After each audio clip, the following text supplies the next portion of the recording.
Ini kata Rasulullah kalau sedang guyon, kata Nabi, mbok kamu itu sekali-kali mikir, kenapa saya ini diberi nama Allah Muhammad, katanya. Ini hadis sahih di Bukhari, ada di Kitabul Adab, banyak lah teks ini. Kenapa ya Rasulullah? Allah ku senang bingung wong kafir, kata Rasulullah. Karena Abu Jahal kalau manggil saya jadi bingung. Itu kalau orang Arab kan pasti tahu maknanya. Muhammad maknanya orang yang terpuji. Sehingga kalau Abu Lahab ngomong itu jadi paradok. Hei orang yang terpuji, kamu bohong. Kan jadi aneh. Ya Muhammad kadzabta. Hei Muhammad kamu bohong. Kalau diterjemahkan hei orang terpuji, kamu bohong. Itu akhirnya sahabat tertawa-tawa. Karena cek pinter deh pangeran milih nama kamu ya Rasulullah. Karena ini bingungkan musuh gitu. Makanya kalau kamu udah anak kiai, itu anak kamu namakan saja Agus, pasti satu pondok manggil Gus semua. Itu aman itu. Oh itu mbok yang nggak seneng tetap panggil Gus. Karena kalau untuk Gus putra kiai kan butuh di bapak kiai, kan bapak ayus kadung rakyat itu kan, itu ada triknya, yaitu anaknya dinamain Agus. Nah, itu Rasulullah itu sudah dipilih sedemikian rupa oleh Allah, perilakunya benar, ahwalnya benar, sak namanya juga benar. Sehingga ketika Abu Jahal, Abu Lahab tahu bahwa nama Muhammad ini problem, karena ini madah itu memuji. Sehingga mereka kalau mencari Muhammad itu bilang ainal madmum, mana orang yang tercela. Terus orang-orang Quraisy tidak paham, kamu nyari siapa? Akhirnya mereka bilang ana atlubu Muhammad, dan saya cari Muhammad. Akhirnya bilang Muhammad lagi.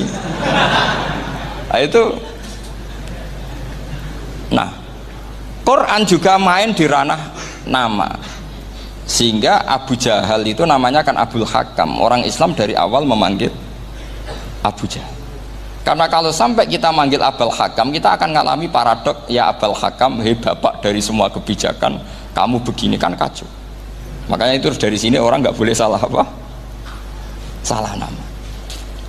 Ini penting kalau aturakan, karena kadang menganalisis Quran itu satu bilisanin arabi mubin. Kata Imam Syafi'i, wa innahu latanzilu rabbil alamin nazala bihir rohul amin ala qalbika litakuna minal mundzirin bilisanin arabi mubin. Di antara, kata Imam Syafi'i ini, di antara aturan pokok memahami Quran adalah dia malian bil arabiyah, dia sangat-sangat menguasai bahasa Arab. Itu masyhur dalam dialog Imam Syafi'i. Saman kalau ngaji takrib atau Fathul Mu'in, syarat sahnya tayamum lil musafir itu apa? Tolabul ma', mencari apa? Air. Sampai kalau di takrib dicontohkan, kalau di tempat atas nyari ke bawah, kalau ke bawah nyari ke atas. Imam Syafi'i ditanya, kaifa taqulu bi syartit tolab, bagaimana Anda berpendapat bahwa tolabul ma' itu wajib untuk menjadi sahnya tayamum? Terus Imam Syafi'i faqara'a falam tajidu ma'an, kamu pergi kemudian falam tajidu ma'an, kamu tidak menemukan air. Terus Imam Syafi'i mengatakan la yuqalu liman lam yatlub lam yajid wa innama yuqalu lam ya'rif, katanya. Orang yang nggak pernah mencari itu tidak bisa dikatakan lam yajid, tidak menemukan. Kalau belum mencari namanya tidak tahu. Padahal Quran bilang kamu pergi kemudian kamu tidak menemukan air. Tidak menemukan itu berarti harus mencari dulu, baru dikatakan lam yajid, tidak menemukan. Kalau tidak pernah mencari namanya tidak tahu. Hanya gitu tok itu jadi ilmu bahwa tolabul ma' itu wajib, karena Allah mengatakan falam tajidu ma la yuqalu liman lam yatlub lam yajid wa innama yuqalu lam ya'rif. Orang dikatakan tidak menemukan berarti setelah mencari kemudian kesimpulannya tidak menemukan. Kalau belum mencari namanya apa? Tidak tahu. Nah, dari sini Imam Syafi'i istidlal wajib tolabul ma'. Ini namanya malian bil arabiyah. Dia menguasai bahasa Arab. Begitu juga ulama-ulama sufi. Itu ada cerita Bayazid Al-Bustami, itu ada muridnya baca ayat wasiqal ladzina taqaw rabbahum ilal jannati zumara. Orang-orang takwa itu digiring menuju surga. Itu dia nangis. Muridnya kaget. Ini guru saya tidak benar, ini ada cerita surga, tapi dia malah nangis karena ayatnya itu digiring. Terus kata Abu Yazid, mereka itu di mana saja, masa ke surga aja butuh digiring? digiring. Ke surga itu kan nikmat, ngapain butuh digiring? Saya tidak mau, kata dia. Abu Yazid itu gak mau digiring ke surga, itu gak mau. Mereka kan tambah kaget, memangnya mau neraka kan gitu pikirannya itu. Ternyata beliau jawabnya sederhana, saya pas itu sudah dekat sama Allah sehingga tidak perlu digiring. Kemudian saya sudah panitia kiamat pas itu, jadi nggak perlu digiring. Nah ini nanti penting jadi satu aturan ilmu ulumul Quran. Saya di rumah itu istiqomah ngajar Qawaidul Asasiyahnya Said Muhammad yang dulu ditulis abahnya Zubdatul Itqan oleh Said Alawi. Kemudian Zubdatul Itqan itu tentu dari kitab Itqan. Terus Said Alawi dulu ngarang kitab Faidul Khobir, sarahnya Faidul Khobir sama Sayyid Muhsin Al-Musawab, dulu dari Padang tapi hidupnya di Mekah. Saya dulu talaki sama Mbah Mun. Itu ternyata ada ayatnya, innal muttaqina fi jannati wa nahar fi maq'adi sidqin 'inda malikim muqtadir. Sekarang sampean saya tanya, menurut Anda semua orang kena hisab enggak? Enggak, sampean jawab saja. Menurut Anda ketika di mahsyar semua orang kena hisab apa enggak? Pasti kita menjawab iya. Tapi kata Said Muhammad itu keliru. Enggak kebayang orang seperti Nabi kena hisab. Pasti yang kena hisab itu orang-orang yang enggak jelas. Nah, misalnya Nabi jelas baiknya, harusnya ya langsung nggak kena hisab. Karena tidak mungkin seorang saksi kok diaudit, tidak mungkin. Lo saksi itu di pengadilan kan nggak tersangka, nggak terdakwa, dia tidak boleh diintervensi oleh hakim.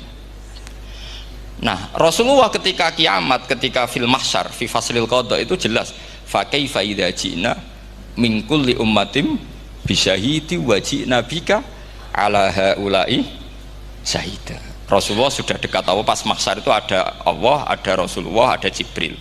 Kemudian Nabi itu mengidentifikasi, ditanya sama Allah, bener mat ini umatmu? Ya, niki umatmu ya. Kalau yang nggak jelas ya Nabi lama jawabnya. Makanya kamu jangan jadi orang nggak jelas. Nah, itu kalau sekali nggak jelas itu Nabi lama sekali jawab. Nah, artinya begini, yang kena hisab itu meskipun kata Said Muhammad, meskipun Dhahirul Quran itu menetapkan asbata umumal hisab, tapi zahirnya Quran yang sama juga menafikan hisab. Itu karena nggak mungkin, nggak kebayang kita malaikat berani menghisab afdalul khalqi.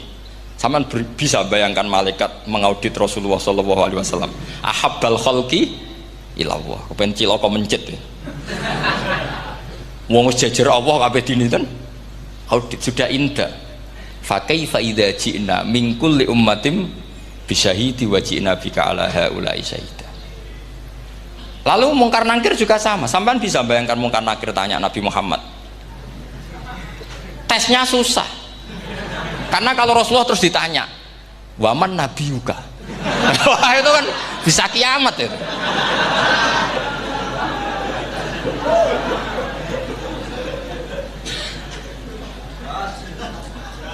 Paham ya?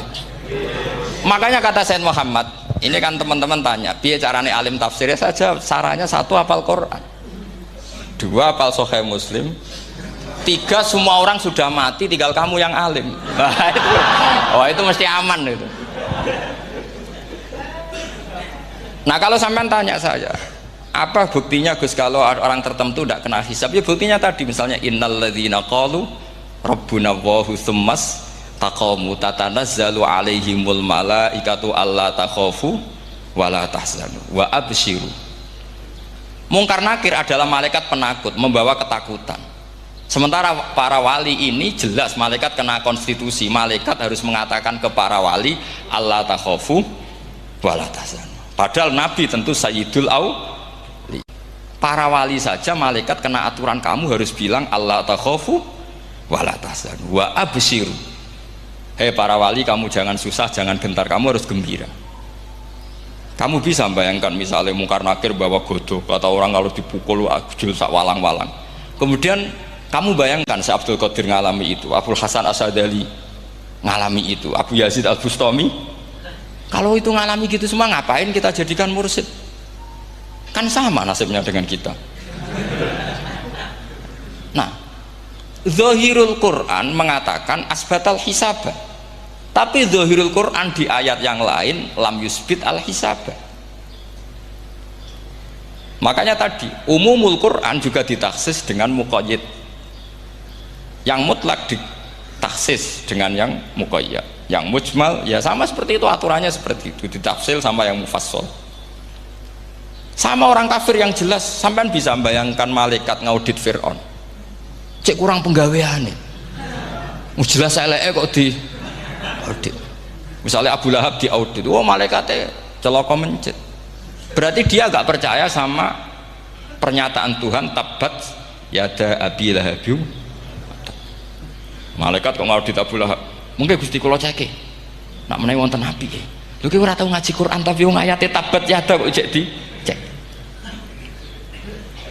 Nah yang seperti ini masuknya kategori ulaikal ladzina, saat terusé mereka yang kafir bi ayati rabbihim wa liqaihi fahabitos a'maluhum fala nuqimu lahum yaumal qiyamati wasna. Jadi ada orang-orang kafir yang jelas kena aturan fala nuqimu lahum yaumal qiyamati wasna. Jelas kafirnya ya gak kena hisab, yang jelas nabinya, jelas wasinya juga gak kena hisab, yang kena kita di tengah-tengah.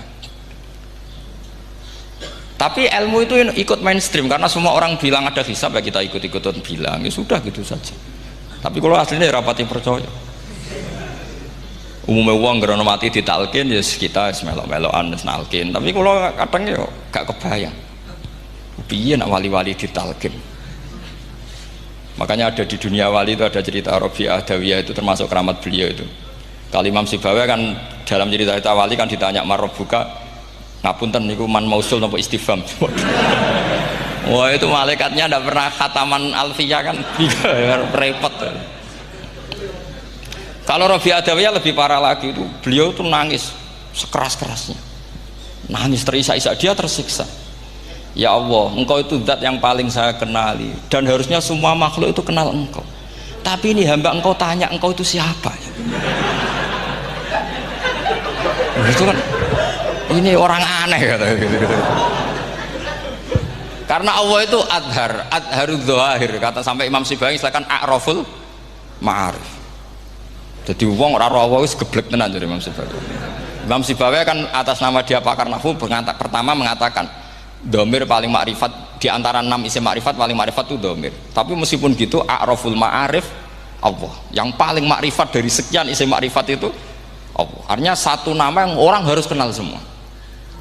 Makanya di antara keramat beliau ketika ditanya wong kok ora tau ngaji fikih men ngaji nahwu wae, gak tahu dia ngaji carane sesuci, carane iddah tuh gak tahu ngaji nahwu. Terus dia tanya bima fa'ala rabbuka, lalu Allah memperlakukan kamu gimana? Terus kata Imam Sibawi ghafaroli, Allah mengampuni saya karena saya orang yang mengatakan Allahu a'raful ma'arif. Ini penting kalau aturakan. Jadi makanya kalau sampean tanya caranya ilmu alim gimana, ya satu tadi, kalau sampean masih banyak orang hidup, syaratnya kamu harus hafal Quran, hafal hadis, hafal sekian ribu hadis, hafal sekian ulumul Quran. Itu kalau masih banyak orang hidup. Kalau sudah kamu sendiri hidup, ya sudah, pokoknya isokulhu ya salim sendiri kan, nggak ada saingannya itu. Makanya kata Sayyid Muhammad, beliau mengatakan kita meyakini umumal hisab ya berdasar zahiril Quran, kita menafikan umumal hisab bahwa hisab hanya yakhtassul liqaumin duna qaumin juga berdasar zahiril Quran. Kita percaya semua mayat ditanya mungkar nangkir ya berdasar zahiril ahadis. Kita tidak mengumumkan teks ini juga berdasar zahiril ahadis, karena malaikat mungkar nangkir juga malaikat, berarti dia kena aturan kalau ketemu para wali Allah takhafu wala tahzan. Paham sih kalau maksudnya? Ini penting kalau aturakan. Jadi makanya aspeknya sampean bisa memulai kalau ingin jadi orang alim tafsir, bisa mulai dari yang mudah saja, yang fikih saja. Makanya kata Imam Ghazali, kenapa Mu'tazilah jadi segoblok itu? Karena dia tertipu oleh umumatul Quran, oleh teks-teks umum. Dia tidak tahu mukhassisnya. Padahal setiap ayat umum itu pasti ada mukhassis. Misalnya begini ya, kalau kamu maknanya fikih saja, contoh yang paling mudah familiar itu fikih ya. Misalnya kita ngaji Quran, wal mutallaqatu yatarabbasna bi anfusihinna salasata quru. Kalau orang dicerai itu iddahnya itu 3 kali masa napa suci. Apakah aturan iddah seperti ini hal hadhil iddah amatun likulli mutallaqatin am li mutallaqatin makhsusah? Apa ini semua mutallaqah iddahnya pasti salasata quru apa orang tertentu? Ya enggak, asal dia mutallaqah pasti iddahnya salasata quru. Anda goblok, Anda salah besar. Kalau misalnya yang dicerai adalah orang hamil, iddahnya apa? Salasata quru apa watil hamli? Watil hamli. Kita butuh ayat lain, wa ulatul ahmali ajaluhunna ayyadna hamlahu. Sama seperti kita ngaji walladzina yatawaffawna minkum wa yadharuna azwajan yatarabbasna bi anfusina arba'ata asyhurin wa asyra. Asal wanita ditinggal mati suaminya maka iddahnya 4 bulan 10. Apa semuanya demikian? Enggak. Misalnya orang hamil iddahnya biwatil hamil. Artinya kalau Anda tertipu umumatil Quran berarti Anda sama dengan menghukumi orang ditolak semua iddahnya salah satu guru. Sama misalnya orang sekarang dalil-dalil wa may yatawallahum minkum fa innahu minhum. Kalau berkawan orang kafir maka dia menjadi kafir. Itu kan fatal. Semua nabi ya berkawan orang kafir karena dakwahnya memang sama orang kafir. Lo coba andai kan sampean hafal Quran itu sama teori itu tuh mungkin menyedihkan. Coba istilahnya Quran wadhkur akho'at wa ila adin akhawum huda wa ila samuda akhawum. Terus semua umatnya yang kafir disebut akhawum. Akhaw itu artinya apa? Saudara. Mereka ya berkawan sama orang kafir. Makanya butuh analisis fikih untuk maknani wa may yatawallahu minkum fa innahu. Setelah dianalisis fikih ternyata semua nabi diistilahkan wa ila madyan akhahum syuaiba wa ila adin akhahum huda. Akhaw itu artinya apa? Saudara. Kalau sampean tanya lalu logikanya gimana? Kata kitab-kitab kan wa in kana dasarin fajanibhu suratan. Kalau ada teman buruk jauhi, kalau teman baik temani. Kalau cara usul fikih gampang. Kancanan maling dosa, wong kok kancane maling. Tapi nak dakwai maling apik kan? Aku ora ngancani kok dakwai dandani, selesai kan? Ngancani maling elek, nak dakwai maling apik. Demenan rondo elek, nak didik apik kan, itu seperti itu. Nah, ini penting kalau aturakan. Dan di sini ini makanya NU itu punya sejarah panjang, banyak wali-wali yang jadab, yang coro zahir itu kancanan wong fasik-fasik. Orang syariat bingung, ini wali kok berteman orang fasik. Ya kalau kamu bahasakan teman ya masalah, kalau kamu bahasakan ini binaan. Enggak, sama jawab saja. Kalau dibahasakan teman masalah enggak masalah kan, tapi kalau dibahasakan itu binaan selesai kan? Sama, Nabi berkawan orang kafir itu tidak karena berkawan, itu binaan Nabi. Memang Nabi itu jadi Nabi, objeknya adalah mengislamkan orang kafir. Ya berlama-lama Nabi dialek dengan mereka, muasyarah sama mereka. Bahkan Nabi diharuskan bersikap baik sama mereka. Itu yang disebut fabima rahmatim minallahi lintalahum walau kunta fadzan ghalidhal qalbi lan faddu min hawl.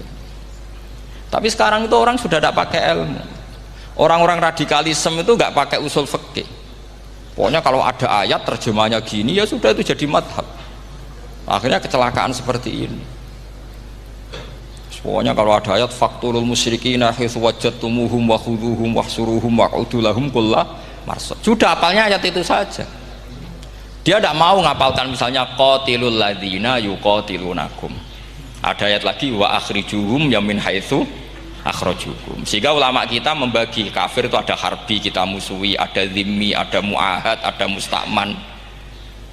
Itu ulama karena tahu tidak semua orang kafir itu harbi, tidak semuanya zimmi, tidak semuanya muahad, tidak semuanya musta'man. Kalau harbi oke, kita perang, kalau zimmi ya kita bina, kalau muahad ya sesuai perjanjian kita, kompensasinya apa, MOU-nya kayak apa. Tapi apalnya mereka ayat satu tema. Nah celakanya kita yang ngaji di pondok-pondok yang katanya spesialis ingin alim tafsir, apalnya ya satu ayat juga. Wah itu kan satu ayat versus satu ayat, itu ngeri. Makanya kalau sama tanya saya ini, katanya di acara ini sama tanya gimana caranya jadi ahli tafsir, saya jawab gampang, benar itu hafal Quran, hafal apal hadis, terus apal ulumul Quran. Ya misalnya nadoman ya Faidul Khobir lah, kalau kitab nasar ya minimal itu setengah lanya itkon lah, kalau nggak lanya-lanya amat ya agak lanya. Karena kitab tafsir itu gampang, teorinya itu mudah sekali. Misalnya al-ibratu bi umumil lafzi la bi khususis sabab, itu sama dengan kayak kaidah fikih. Karena kalau kaidah fikih itu, saya itu pernah dibisui kiai itu, ini kisah nyata itu, dibisui kiai itu pas basul masail. Dulu saya itu masih sering mau basul masail. Tadi mun pensiun mun boten niku mun. Dulu saya dengan Gus Zofur putrane Mbah Mun itu sering makili Pondok Anwar basul masail fikih. Tapi tidak tahu ceritanya Gus Zofur jadi dokter tafsir, saya juga kok ya tahu-tahu menekuni tafsir. Lama-lama orang itu lupa status saya yang fakih ya. Makanya saya itu ya kadang eman gitu, karena ini status penting juga. Tapi status fikih itu kadang memang menyesatkan. Karena begini, itu dulu pernah ada basul masail itu begini. Ini kisah nyata ini. Ada desainer baju putri untuk putri, anak putri. Kemudian desainer itu menciptakan satu celana pendek misalnya, atau celana seperempat. Dengan desain ini pasti kalau dipakai itu auratnya itu kelihatan.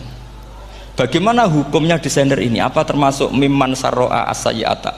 Karena terjadi kasfil aurat. Apa enggak? Rata-rata kalau kiai yang khusus-khusus, yang sepuh-sepuh, desainer itu dosa. Gara-gara tren pakaian ini mau itu buka aurat. Tapi saat kiai-kiai alim yang muda-muda, entah saking belingnya, entah saking pinternya, enggak tahu. Bilang begini, Pak Yai, yang didesain apa? Ya celana itu. Lalu celana itu fungsinya nutupi apa buka aurat? Ya nutupi. Lu kan lumayan urun nutupi. Kalau haram ya dicopot. Lu kan malah parah itu. Bingung kayaknya. Sampai bilang gini kan. Wah semanis. Itu kan makanya ini guyon ilmiah. Repotnya ngadepi orang alim muda itu kan mbok gedingi ku ilmiah, mbok senengi fase.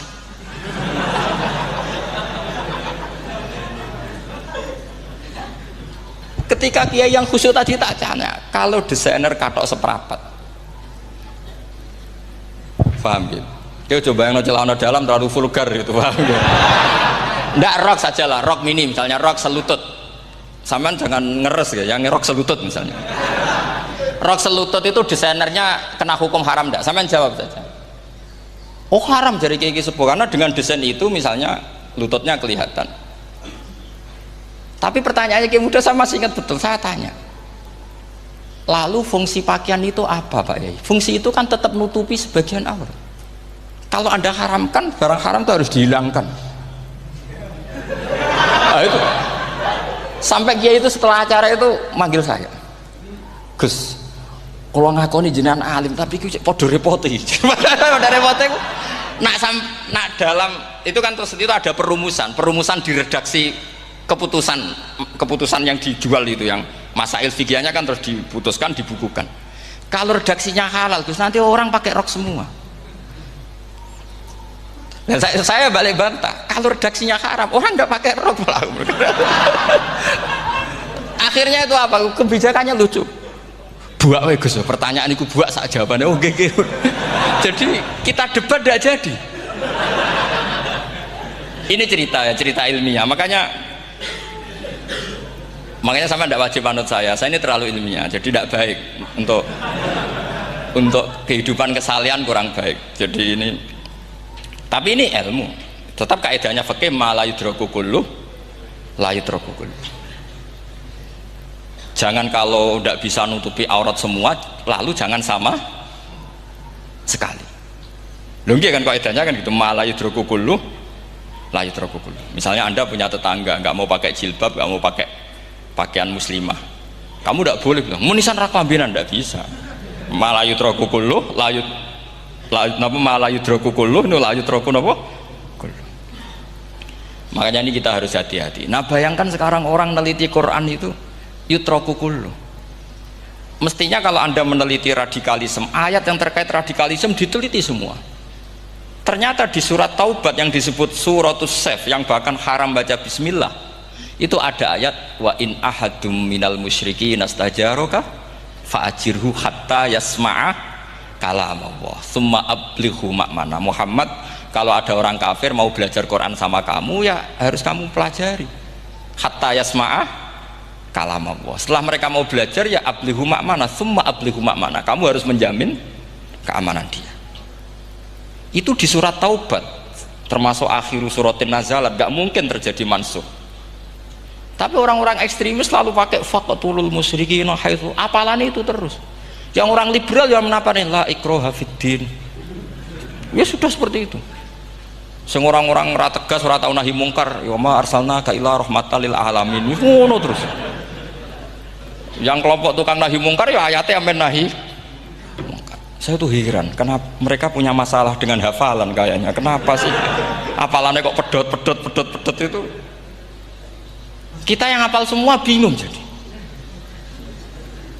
jadi akhirnya kita yang pinter anut sing goblok. Karena saya tuh pernah loh debat sama orang salaf, debat gitu. Setelah saya mengutarakan sekian hadis, ada tuh Pak hadis tuh, waduh, harusnya kamu ngaji saya, ada debat tuh yang level, kalau nggak level tuh nggak boleh gitu. Itu kan ngeri. Makanya ini penting ya, kalau sampean tanya ingin jadi alim tafsir ya harus hafal Quran semua. Nah, kalau tidak mungkin yang nunggu orang semua mati baru Anda jadi ahli tafsir, karena tidak ada musuhnya. Tapi saya pastikan orang kafir pun bisa memahami Quran, yaitu tadi hatta yasma'a kalam Allah. Sayyidina Umar tuh masuk Islam tuh gara-gara dengar adiknya baca Toha, ma anzalna alikal Qur'ana litasqa illa tadhkiratal liman yakhsha tanzilam mimman khalaqal arda was samawati ula ar-rahmanu alal arsis tawa. Itu dia ma huwa bikalamil basar, tidak mungkin seperti ini karangan manusia, itu tidak mungkin. Akhirnya dia Islam. Banyak orang Islam karena diperdengarkan Quran, karena memang notnya sudah unik, makna kualitasnya juga sudah unik, semuanya itu unik, indah. Sampai sekarang pun orang kafir itu orang paling tahu Quran. Makanya Allah mensifati orang kafir itu hasadam min indi anfusihim mim ba'di ma tabayyana lahumul haq. Sekarang sama saya tanya, orang sing tabayyana lahumul haq itu orang paham apa orang tidak paham? Mereka orang kafir itu mengingkari Quran, padahal mim ba'di ma tabayyana lahumul haq, setelah kebenaran nyata bagi mereka. Nyata bagi mereka artinya orang kafir paham apa tidak paham? Paham. Cuma mereka punya penyakit hasadam min indian. Mereka juga kalau ada ayat tentang ahkam yang memberatkan, mereka bilang i'ti bi Qur'anin ghairi hada au badil. Muhammad harusnya jangan tema itu yang diangkat, bu, cari Quran yang lain yang enggak tema itu. Mereka sampai memilih tema itu karena paham apa karena tidak paham? Karena paham. Makanya di makalah saya pastikan ngaji tafsir itu gampang, karena orang kafir pun bisa. Kalau kasus Ahok itu bukan paham itu melintir, beda, paham sama melintir itu beda. Itu diterjemah kemenang tuh jangan mengangkat kawan orang Islam, bukan mengangkat pemimpin. Ya likinya kalau ngangkat teman saja tidak boleh, apalagi ngangkat pemimpin. Fatal mana berteman sama orang salah sama ngangkat. Saman kancanan maling ini apik nak menawa nang andani terus ngangkat, "Hei maling ke pimpinanku." Parah mana? Parah mana? Artinya sama saja ketika diterjemah jangan ngangkat teman, sebetulnya ngangkat pemimpin lebih fatal. Itu kan mafhum awlawiyah, itu kan normal saja. Itu di Quran biasa, misalnya innalladzina ya'kuluna amwalal yatama dzulman, orang yang makan hartanya anak yatim secara zalim. Kamu bilang, "Gus, saya tidak makan kok, sepeda motornya tak gasap, tak jual." Yang diharamkan kan makan. Wah, ya sarap kalau gitu. Maknanya begini, memakan harta anak yatim artinya ifsad. Ifsad itu merusak. Nak ngono ikhraq, membakar atau mencuri sama dengan makan, bal asad, malah kan lebih apa? Lebih apa? Dasar. Jadi yakuluna di situ tuh ba'dul amsilah, sebagian contoh min wujuhil ifsad atau min wujuhil ihlak. Jangan kok karena ayatnya makan, oh yang haram tuh makan, kalau nyuri gak apa-apa. Waya fata. Itu kan sama dengan santri geblek ketika ada kiai ini, "Cong, kowe mbek bojomu jogeman naboi." Suatu saat istrinya lapor lagi, "Pak Yai sekarang tidak naboi tapi nyadui." Karena naboi itu pakai tangan.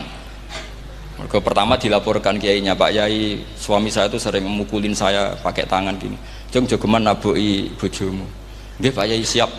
Satu saat isinya lapor, Pak. Tetap benjut kenapa? Kulo nak niki disadui. Mergo pikirane sing haram nabok, nak nyaduk halal. Wah itu kan ngajak goblok bareng. Nah masalahnya di usul fikih kasusnya seperti itu. Makanya saya ini kadang ya maliki sekali. Kadang saya itu maliki sekali. Kadang ya. Misalnya begini, saya beri contoh. Ini yang kisah nyata ya. Ada seorang Arabi datang ke Rasulullah. Ya, tadi kan teman-teman minta juga ilmu hadis ya. Ini satu paket saja. Itu tadi nanti kalau sampean kasih lalim itu sudah ada urusan saya tadi. Nunggu orang mati banyak tadi.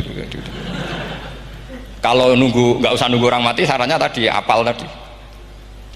Ya Rasulullah ahlak tuh.